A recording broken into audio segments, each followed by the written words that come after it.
As the British and Canadians swerved toward the Zuyder Zee, the Americans crossed the Elbe and the Russians the Oder. Germany is crumbling. But armor and men of the American Ninth Army have tough going on the road to Hanover.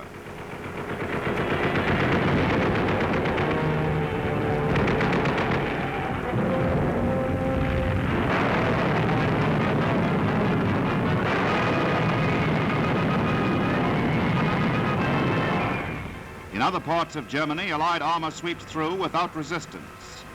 The tank columns fan out toward Stuttgart, Schweinfurt, Erfurt, Magdeburg, Brunswick, Bremen. All Germany in the target. Everywhere in Germany, white handkerchiefs signify surrender. But among the Dutch at Enschede, there is only happiness when the British Coldstream Guards roll in.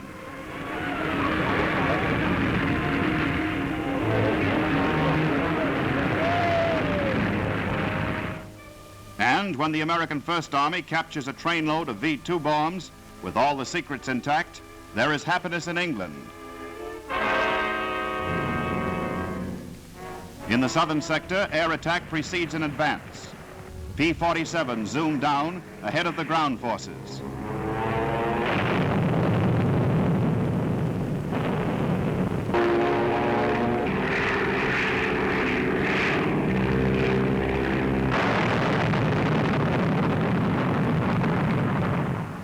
After the tactical air blows, armor and men of the American Ninth Army pour in. This is combined operations, perfected in battles from Normandy to Franconia. Long columns drive into battle.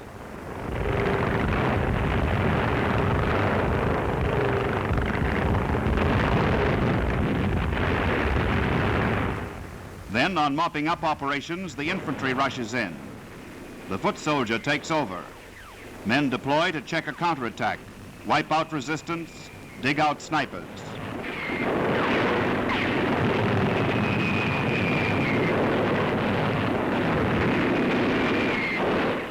Sometimes the unseen snipers fire at their own countrymen to discourage surrender.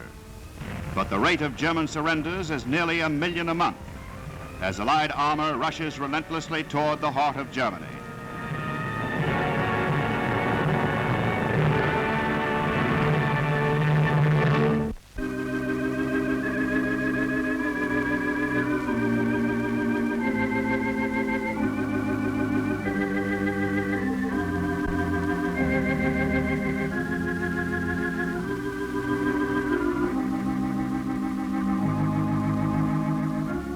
To the whole free world, the stunning news has come that Franklin Roosevelt is dead.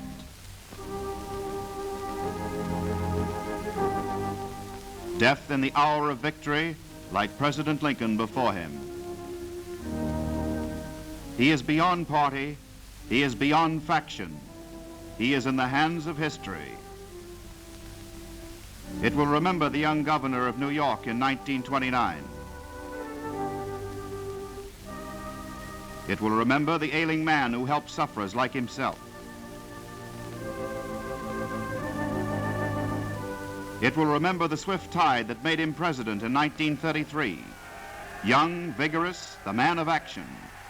A new spirit in a harassed land. The beacon and hope for millions. Like a real landslide this time. I, Franklin Delano Roosevelt, do solemnly swear that I will faithfully execute the... When he took the oath of office that blustery March day in Washington, it was in the midst of a dark time for his country. The banks were failing, farms were in ruin. An army of hungry men walked in the streets looking for work. But the new president, with wisdom, with firmness, with humanity, with a voice that rang from corner to corner of the land, took hold, inspired faith, and turned the tide.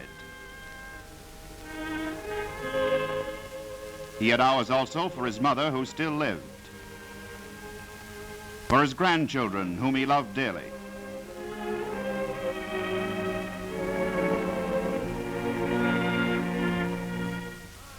For a second term, he was elected by an overwhelming majority. American, Welcome, Governor Roosevelt! In 1941, with tyranny astride the outer world, he was elected still again, an honor given to no other man in his country's history. But for England, for the free peoples in desperate straits, he was the same hope he had been to his own people 8 years before. In this historic crisis, Britain is blessed with a brilliant and great leader in Winston Churchill.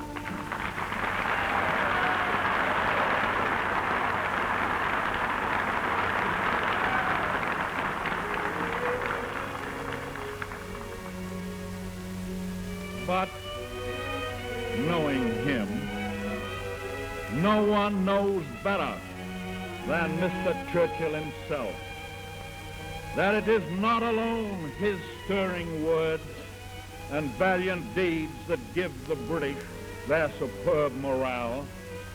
The essence of that morale is in the masses of plain people who are completely clear in their minds about the one essential fact that they would rather die as free men than live as slaves.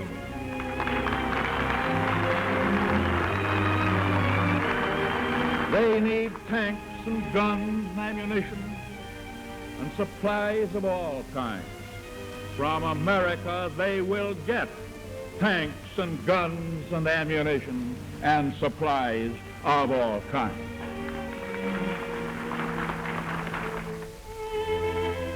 In 1941, with Prime Minister Churchill, his was like a voice out of darkness promising light. The Atlantic Charter. It was a promise. It was a call to arms. It was a call to freedom.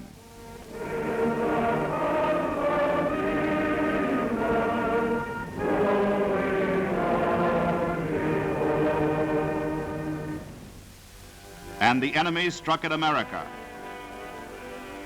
A day that will live in infamy.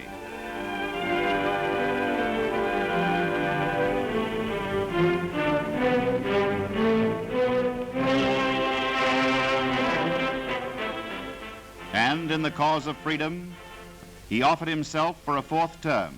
Like most men of my age, I had made plans for myself. Plans for a private life of my own choice.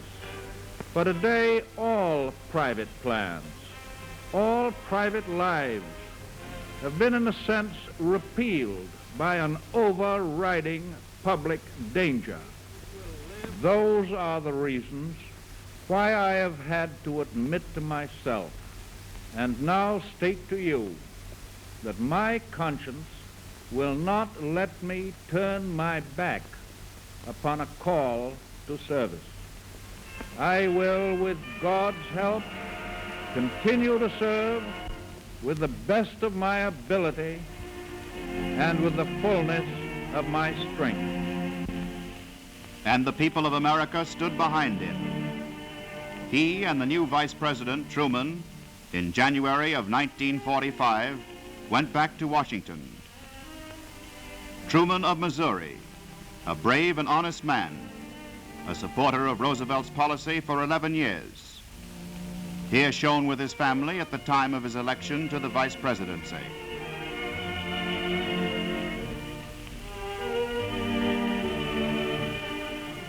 It is he who in this, his country's grievous hour, has pledged himself in his first utterance as president to abide by the principles of his great predecessor. President Roosevelt, unknown even to himself, was already near death in the service of his country. But 2 months before his death, he made his last and greatest journey to Yalta in the Russian Crimea, there to plan, there to devise with his most powerful peers the peace, the unity, the human hope of plain men everywhere, which was the goal and desire of all his labors. We shall labor on. For him it is over. He no longer belongs to America. He belongs to the world.